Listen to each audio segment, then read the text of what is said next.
राज्यभरात पावसाचं धुमशान पाहायला मिळतं. आता पाहूयात त्या संदर्भातल्या टॉप 9 बातम्या. पंचगंगा नदीच्या पाणी पातळीमध्ये वाढ कायम. नदीची पाणी पातळी 44 फुटांवर. राधानगरी धरणाचे 7 पैकी 6 स्वयंचलित दरवाजे उघडले.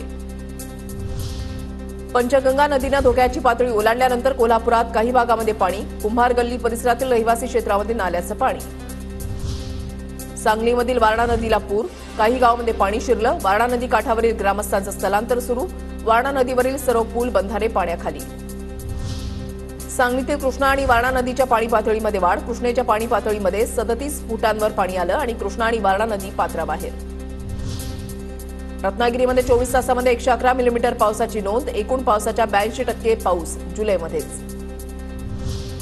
समुद्राच्या उधाणाच्या लाटा. रत्नागिरीच्या गणपतीपुळे मंदिरापर्यंत. मंदिराच्या कंपाऊंड वॉलला धडकल्या लाटा.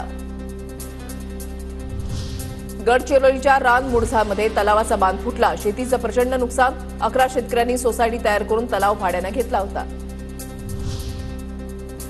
उल्हास नदीच्या पुरामध्ये वाहून जाणाऱ्या तरुणाला रेस्क्यू टीमनं वाचवलं. कर्जत तालुक्यामधल्या टाकवे इथल्या आदिवासी तरुणाला वाचवण्यात यश. गणेश पवार असं वाचवण्यात आलेल्या तरुणाचं नाव.